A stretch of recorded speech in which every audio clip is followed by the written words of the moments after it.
আসসালামু আলাইকুম, welcome back to my channel. আজ চলে এসেছি আপনাদের জন্য দারুণ একটা রেসিপি নিয়ে, এগ রোল।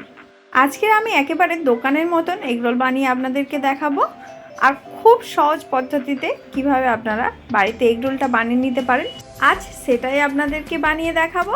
তো চলুন বেশি কথা না বলে রেসিপিটা শুরু করা যাক। এই রেসিপিটা বানানোর জন্য আমি প্রথমেই একটা বোলের মধ্যে ময়দা নিয়ে নিলাম। এবার ময়দার মধ্যে স্বাদ অনুযায়ী লবণ এবং সামান্য পরিমাণে চিনি দিয়ে দিলাম। এবার খুব ভালো করে হাত দিয়ে মাখিয়ে নেব।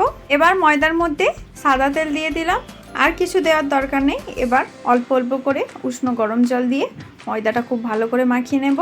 আপনারা যেরকম রুটি বা পরোটার যেরকম ময়দা মাখান সেই রকমভাবে ময়দাটা মাখিয়ে নেবেন। তো এখানে তারপরে আমি রেস্টের জন্য কিছুক্ষণ রেখে দিলাম। বেশ কিছুক্ষণ হয়ে গিয়েছে। এবার লেচি কেটে বেলে নেব। এখানে আমি ময়দা দিয়ে রুটিটা বেলে নিচ্ছি, আপনারা চাইলে কিন্তু তেল দিয়েও বেলতে পারেন। তো রুটিটা বানানো হয়ে গিয়েছে, এবার তাওয়ার মধ্যে দিয়ে দেব। এবার যেমন রুটি বানাই উল্টে পাল্টে সেইভাবে আমি বানিয়ে নেব রুটিটা। তো এদিকে রুটিটা বানানো হয়ে গিয়েছে। তো চলুন এবার এগ রোলটা বানানো যাক। তার জন্য আমি সসপ্যানের মধ্যে তেল দিয়ে দিলাম। তেলটা যতক্ষণ গরম হচ্ছে চলুন ডিমটা ফাটিয়ে নেওয়া যাক। তো প্রথমে আমি এখানে গ্লাসের মধ্যে ডিম দিয়ে দিচ্ছি। এবার ওর মধ্যে স্বাদ অনুযায়ী লবণ দিয়ে দিলাম এবং গোলমরিচের গুঁড়ো দিয়ে দিলাম। এবার খুব ভালো করে ডিমটা ফাটিয়ে নেব।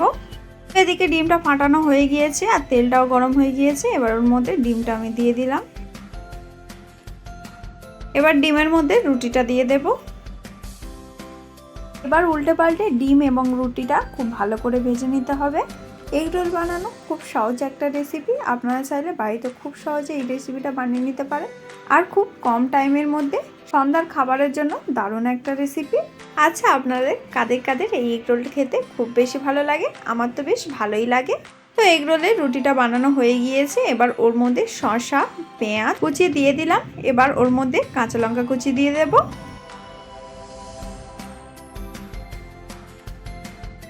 এবার ওর মধ্যে স্বাদ অনুযায়ী বিট লবণ দিয়ে দিচ্ছি। এবার টমেটো সস দিয়ে দেব। আপনারা চাইলে কিন্তু এর মধ্যে চিলি সসও দিয়ে দিতে পারেন। আমি যেহেতু অনেকটা পরিমাণে কাঁচা লঙ্কা দিয়েছি সেই জন্য আর চিলি সসটা দিলাম না, কিন্তু আপনারা চাইলে দিতে পারেন। এবার রোলটা খুব ভালো করে মুড়ে নেব। তো প্রথমে আমি এমনি মুড়ে নিলাম। এবার পেপারের সঙ্গে রোল করে মুড়ে নিলেই রেডি এগ রোল।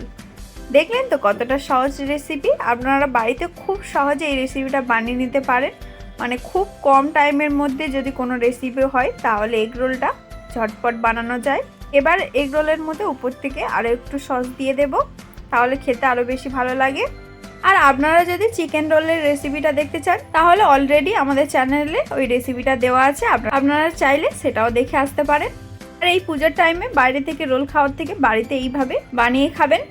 দোকানে বা রেস্টুরেন্টে যেইভাবে এগ রোল বানানো হয় তার থেকে মনে হয় বাড়িতে এইভাবে বানিয়ে খেলে আরও বেশি স্বাস্থ্যকর হয়। তো আজকে রেসিপিটা তাহলে এই পর্যন্ত। আপনাদের যদি এই রেসিপিটা একটু ভালো লেগে থাকে তাহলে অবশ্যই একটা লাইক করতে ভুলবেন না। কমেন্টে জানাবেন রেসিপিটা কেমন হয়েছে। বেশি বেশি করে শেয়ার করে দেবেন। আরও নতুন নতুন ভিডিও দেখার জন্য আমাদের চ্যানেলটিকে সাবস্ক্রাইব করে অবশ্যই আমাদের পাশে থাকবেন। আবার দেখা হচ্ছে নতুন কোনো রেসিপির ভিডিও নিয়ে। আপনারা ভালো থাকবেন, সুস্থ থাকবেন। আল্লাহ হাফেজ।